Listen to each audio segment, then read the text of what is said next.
Hi everyone, I would like to share about my birth cards. This video is inspired by Anarchy when she talked about her hangman card, my birth card, which is done by adding up the numbers in my birth date, ending in 22, which to me symbolizes the Fool as well, even though the Fool is 0.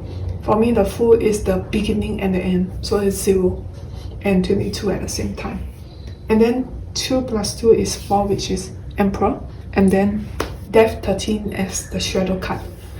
So I've seen cases in the tarot forums whereby people say that they do not resonate with their birth card. For me, they do, and I'll talk about why. So the Fool is 0. And for me, 0 is nothingness, the cosmic sea, the primordial sea. I also do not have a firm personality that people can describe me with. Most probably they will say that I have a strong temper, which is true, but I'm not sure how they will see me as more than that. I have changed myself a lot of times. Probably you can see it via death as well. The looks right now that I have, it is very different from how I'm like when I was a toddler. Of course, we can see that everyone changes their appearance as they grow, but for me, it's very obvious that I do not look like my toddler self at all. This is what my mom told me, that she looked at the picture of the model, of a child model, and when I was born, I look exactly like that model. She often say that I turn back to my original self as I grow older. And I'm also somebody who likes sleeping. I have trouble sleeping, but I like sleeping because I like the sense of feeling that I'm nothing when I sleep.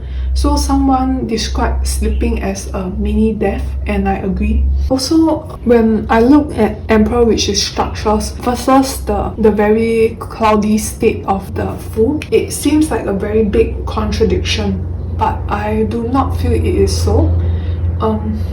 For speaking from my experience, even though I am a INFJ, I realize a lot on feeling. People have often also described me as being logical.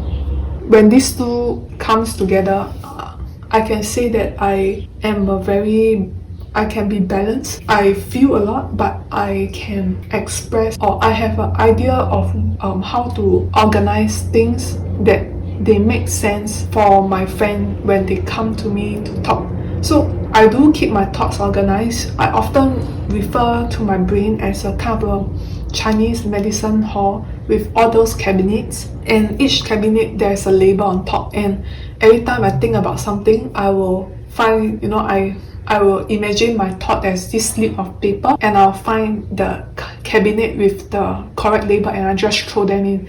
And when the time has come for me to take everything up to have a look, I have an idea of what my thought about this matter is, or what my feeling about this matter is. And if it has changed, or if it hasn't, I will use whatever is inside to come up with a solution for my friends or my workplace and so on. So just now I talked a bit about how I changed my appearance. I had very short hair for a long time, and it's only very recently that I grew up my very short hair. And when I show pictures to my friends, responds with a shocked face, because I don't look like that at all. If you look at Death just from the surface level, I have been a bit fascinated with dark things since I was young. Even though I do not know a lot of words then when I was 7, I enjoyed watching Batman of the Future or Batman Forever, where in the opening credits it's already quite dark. There's a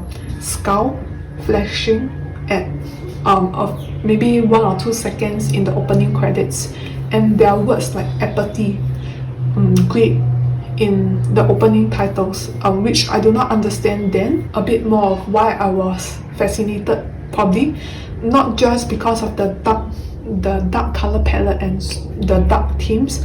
There's also some sense of ecological damage done to the surroundings, to the earth, and this has always been one of the themes that I'm fascinated by. And I have been trying to work with since I was young. So this is just a very quick reflection of how this birth card relates to me as a person, and I hope that even if you don't resonate with your birth card, you will find something out of it.